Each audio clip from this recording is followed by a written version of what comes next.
What is up, guys? We are back with another reaction video. This time we're checking out some more Larry Bird. This is Larry Bird, alpha male rookie, the best story ever told. Man, I can't even imagine this guy's bad to do because he doesn't hold his tongue, and you know those rookies get hazed. That's not a recipe for success, so why don't we just jump into this, see what it's all about, all right?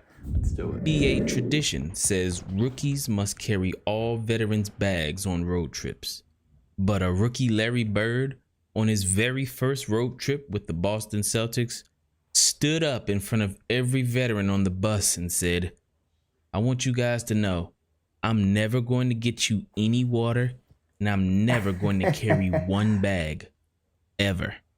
Now, And he never did. that's a statement, because you're a freaking rookie coming in. Were the Celtics like a stacked team back then? Because if they were, that says a lot. They were like a top team in the league, and he's saying this. That can stir up some arguments, and there could be some fights, you know? Later that year, when he was confronted by an old Hall of Famer, Pete Maravich, Larry Bird said something so disrespectful, it sent Pete into retirement. This is the story of how a rookie Larry Bird established himself as the alpha male and dominated the NBA from day one. When I walk in the first day of camp, them guys were on the floor stretching, and here comes the white savior, here comes this, here comes that. I sort of enjoyed it because I knew I was going to battle them all day. Cedric Maxwell, the Celtics' leading scorer the year before Larry arrived, had a rude awakening. He was skeptical that the self-proclaimed hick from French Lick was all hype until that first day in training camp, and all it took was one day. I'm thinking, oh, he's slow, he can't get off a shot. He's not that strong. This is gonna be a layup. Bam, knocks down the jump shot. Okay, maybe that was luck. Gets the ball again. Bam, knocks down another jump shot. Now I'm thinking like, okay, hey, you know what? I'm gonna D this guy up. I'm gonna show him what it's like. 20 feet away. Bam, 25 feet away, bam. My mind just goes something. Damn, this white guy can play. The Celtics were the second worst team in the league before Larry Bird arrived, winning only 29 games.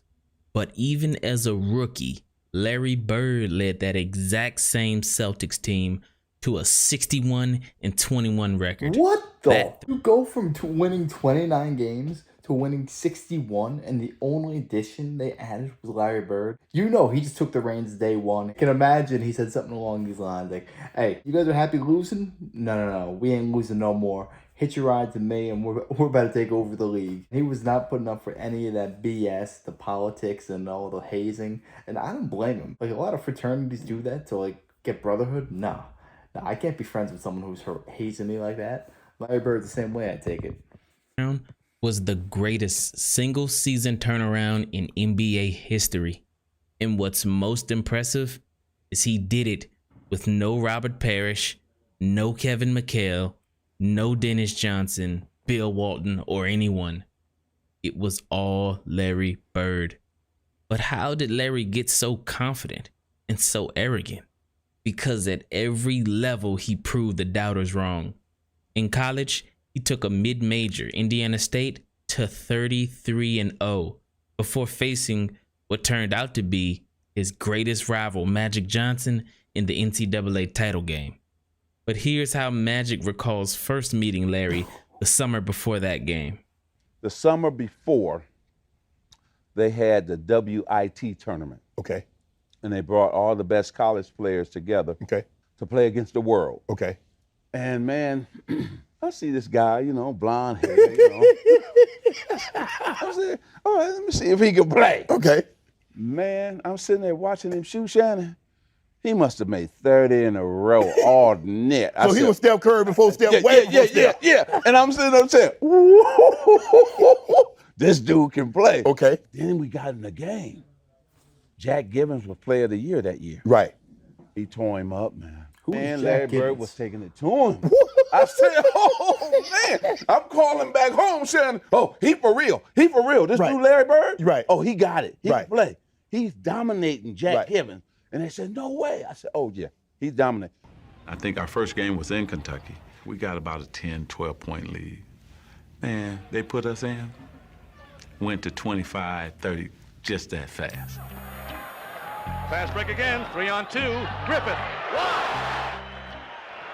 And that's steal by Larry Bird. Take us out, the league go back down, put us back in. That's Bird and Johnson. The show start again. When you play with Magic, there's just something about it. You want to make that extra pass. You want to get that rebound and start to break. We came down a couple times. I go behind my back, no look to him.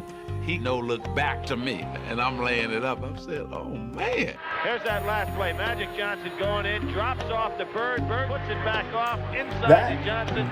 That right there is how basketball should be played. Just team ball, get the best shot, you know? That is so cool how Magic and Bird, they're like staunch rivals. How they were able to play with each other before it all started. Before the rivalry even started, they were teammates. That's a cool thing right there. This guy got game. Little did Magic know that he would meet Larry Bird again, but this time it would be in the national title game. Here we go, 6-7 months later. Right. We're playing in the NCAA championship game. He's player of the year. Sports Illustrated, all the magazines he on the cover. Right. And I said, wow. And they're 33-0. 33-0. Man, I said, oh. And they hadn't been His ranked number's since. 33. That's right. And they weren't ranked before. Yeah, that's right. You can't make that up. His number's 33, 33-0. And the fans here are going bananas. That 1979 NCAA title matchup between Larry Bird and Magic Johnson is still the highest rated basketball game ever played. Unfortunately for Larry Bird, it was one of his worst because Michigan State double teamed him all night long. And since Larry was largely a one-man show, Indiana State had no answer. Look at the pressure around him. 2-3 net, and he's short. Bird, way short. Bird hanging, can't score. Larry Bird has had a cold shooting night. Like a shot. Oh, there's the pass. It's all over. Michigan State University, national champions, 1979. Magic, not only were you a leader on offense, I thought you did a great job on Larry Bird in the zone, denying him the ball. Yes, Coach gave us a good game plan to go against Larry Bird, and all we had to do was go out and do it. That's what we done. And congratulations, Super Bowl game. You know It that still had to hurts. sting. And when you win 33 in a row and you walk into a game, you know, you never know what to expect, but I expect to win. We didn't win. Larry Bird said this was his most painful loss ever. And when he got to the NBA, he took that pain out on the entire league. Not only did he play with a level of toughness that the NBA had never seen before, but Larry Bird's trash-talking stories are that of legend. Even Larry's own teammates could face his wrath. Not many younger people know this, but Hall of Famer Pete Maravich, who holds nearly every major NCAA scoring record, including highest scoring average at 44.2 points per game, was actually teammates with Larry Bird in Larry's rookie year. However, Larry couldn't care less about Pete's NCAA accolades because when these two butted heads, Larry got so disrespectful. Well, my best story, I think, was probably Pete Maravich and Larry Bird. Pete Maravich was passed Before we ball even to get into this, Larry Bird was trash talking a college legend, one of the biggest college legends of all time. Here comes a rookie Larry Bird, has not proved himself one day in the league, and he's trash talking him. This man's got balls of steel. Pete's man goes down and double teams Larry. Larry puts up a tough shot, and timeout's called, and we come to timeout, and Pete Maravich looks over, and Larry says, Larry, they're double teaming you, man. You can't force up those kind of shots. And Larry looks up and goes, if you were any damn good, they wouldn't be double teaming me. This is one Hall of Fame to another one. I was in shock. Ouch. Oh my gosh. Pete Maravich retired at the end of that year, while Larry Bird made the All-Star team. Here comes the rookie out of Indiana State, who has lived up to his expectations, Larry Bird, and I'm told the other night here in Washington, he put on a clinic. Dantley gave it back, and Kermit Washington, and Bird rebounds, and now it's the East for the fast break. Behind his back to Kermit, and Larry stayed with the rebound. When you call playing the whole court, get the rebound, take the pass back up the middle, make that pass, and stay right with it when it right in there. To rebounding, besides strength, is quickness. Good lateral movement. High. They're using the time inside to Moses. He set himself high with the shot, and he's short. Overtime. In overtime of the All-Star game that year, Larry Bird took over on national TV by draining 2 corner shots back-to-back to take the lead. He ignited his reputation as one of the most clutch players in NBA history. Hot Rod Hundley now has joined us over here at the announce table, and Larry Bird. The scoring table is not yet clear. This is a three-pointer. Yes, it is. And that's a three-pointer. Is Larry Bird? It's back-to-back field goal. He was After so that, great because if you gave him an empty shot, it just seemed like he was going to hit it every time.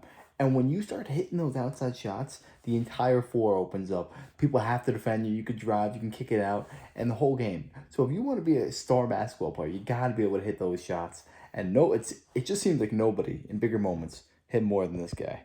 Pulled off the play of the game and one of the greatest passes in his career. 142-136, three-point try by Sigma is off, and Bird comes out on the move. Dishes to Malone. Malone comes up, stayed with it. Sigma with a hand. Tapped it back to Gervin. I don't believe he saw George Gervin. That year, Larry Bird finished 4th in MVP voting, won Rookie of the Year, and pissed off his arch nemesis Magic Johnson, which ended up being the greatest individual rivalry in sports history. We ended up in the 2 most famous, franchises, Right. the Celtics and the Lakers, and then his personality was Boston. My personality was Hollywood. Right. I mean, they couldn't have scripted this any better. No. He was Rookie of the Year. I think you got like 1 or 2 votes. That's all. That's all you. I think it was like 32, 33 to like 1 or 2. No, even more than that. It was 60-something to like 2. I hate to say that too. I gotta say that on TV. And so I was pissed, man. I was mad. You like, hold on. Became the first rookie in NBA history to be named Finals MVP. Yeah. I was only the 3rd dude ever in NBA history to go from the college championship to the NBA Finals championship. And so I get like 2 votes. And they were 2 LA dudes. I'm like, okay, he's not that much better than me. Right. Not 63-2. Right. But okay, I took it. And I'm glad that we came in together because I had somebody to measure myself to. Right. And say, hey, okay, he's great. I can't let him get too far ahead of me. I got to work hard because I want to stay in pace with Larry Bird. How would you? Now put some respect on Larry Bird's name. You sit back and watch this. This is literally out of a storybook. Just like Magic said, the outspoken guy from LA, the soft-spoken, just get down to work guy from Boston. The thing I like the most about their relationship is that they had mutual respect. They both knew that they each had game, and they just respected it and made them work harder. They're probably both better players because the other one is around. They were always pushing them to that next level. And did you notice at the end, when it was 63-3 or whatever in MVP votes, that Magic wasn't like, oh yeah, I deserve more, or Larry didn't really deserve those numbers. No, he gave respect where it was due because of Larry Bird. He single-handedly turned around that franchise, it seems like. He just wants to get down to business and win. It's so refreshing to see players like that. Nowadays, especially with like social media and stuff, you want to get famous, do all this, get rich. Where Larry Bird, he had one single focus. That was to kick your behind, and he did it more often than not. But let me know your favorite Larry Bird story. Drop it in the comments below. I want to check that out. And if you enjoyed, make sure to smash that like, comment, subscribe. Let me know what I should react to next. Happy to do it, and take it easy, y'all. Till next time.